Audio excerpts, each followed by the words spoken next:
Today, we are diving into an absolutely epic story, one that stretches back thousands of years. It's a story that starts at the very dawn of civilization and, unfortunately, ends with the heart-wrenching headlines we see today. So let me ask you something. When you hear the word Syria, what's the first thing that pops into your head? For a lot of us, it's probably images of war, of refugees, of cities in ruin. But what if I told you that's only the final tragic chapter of a much, much longer book? Because Syria is so much more than a modern war story. It's one of humanity's oldest homes, a true cradle of civilization. And today, we're going to peel back the layers and uncover that incredible, profound history. So let's start at the very beginning. We're going way back, thousands of years, to a time when much of the world was still, unwritten. But in Syria, history was already being made.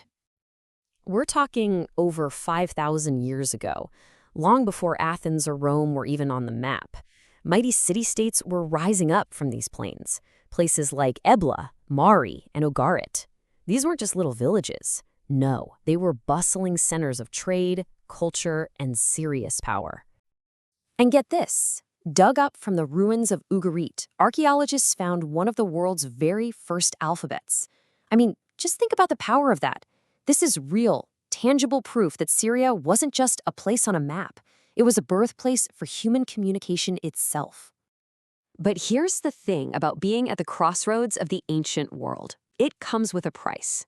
For literally thousands of years, Syria was the prize that every great empire wanted to get its hands on. It was a land constantly swept up by the tides of conquest. I mean, just look at this list. It reads like a who's who of ancient history. You've got the Hittites, the Assyrians, the Persians, Alexander the Great's Greeks. Every major power wanted a piece of this land. Why? For its fertile soil and its absolutely crucial trade routes. And then came the Romans, who brought this era of splendor. But every single one of these empires left its mark. But even under the thumb of these huge empires, that Syrian spirit of defiance just burned bright. Check this out. In the 3rd century, from this incredible desert city of Palmyra, a leader emerged who dared to challenge the might of Rome itself, Queen Zenobia. She rose up and carved out her own powerful kingdom right in the heart of the East. What a story. Now, during this same time, under Roman influence, Syria wasn't just a battleground for armies. It was also a crucible for ideas. The city of Antioch, for example, became one of the most important early centers for Christianity. It was a place where the core beliefs of a new world religion really started to take shape. But a new force was rising, one that would totally transform the region.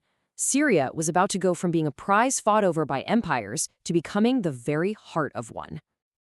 And this year, right here, marks a massive turning point. After a huge battle, the Battle of Yarmouk, Syria was brought right into the heart of the fast-expanding Islamic world.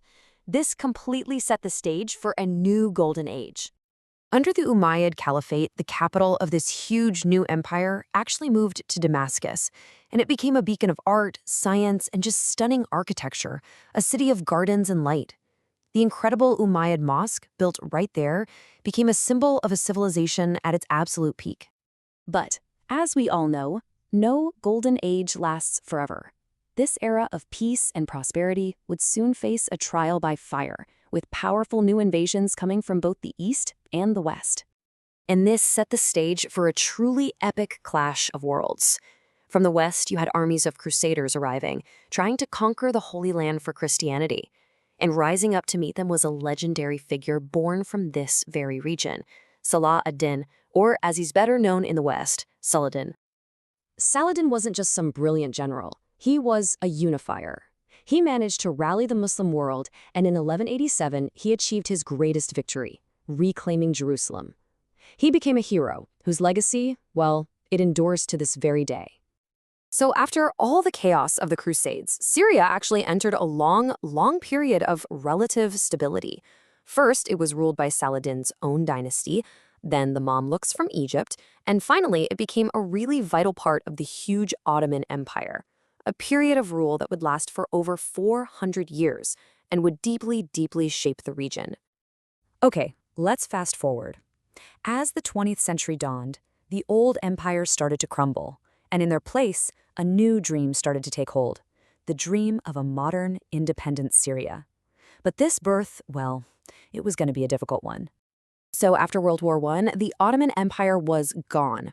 But real freedom? Nope, not yet. Instead, European powers swooped in and carved up the region, and France was given control of Syria. The Syrian people, well, they resisted fiercely, leading to the Great Syrian Revolt in 1925. But it would take another 2 decades of struggle before they finally won their full independence in 1946. But here's the heartbreaking part. Gaining independence didn't mean gaining peace. Not at all. The new nation was thrown into decades of political chaos, military coups, and regional wars. And all this constant turmoil paved the way for the rise of the Ba'ath Party and the kind of authoritarian rule that would define Syria for the next 50 years. And that brings us to the final and most tragic chapter of this epic story, one that has played out right before the eyes of the entire world. In 2011, you remember, that wave of hope from the Arab Spring reached Syria. But what started as peaceful protests for freedom would quickly, and so brutally, spiral into one of the most complex and devastating civil wars of our time. The cost has been, it's just almost unimaginable. Millions of people have lost their homes. Ancient cities, World Heritage sites like Aleppo and Palmyra have been turned to rubble. It became a proxy war with global powers backing different sides. And it was the Syrian people who paid the ultimate price. So how do you conclude a story like this? Maybe the best way isn't with images of destruction, but with the words of Syria's great poet, Nizar Qabbani. He called Damascus the last rose of the Arab world. You know, Syria's long, long history is a testament to endurance. It is a rose, wounded, scarred for sure, but its soul remains, a permanent fragrance in the memory of the world.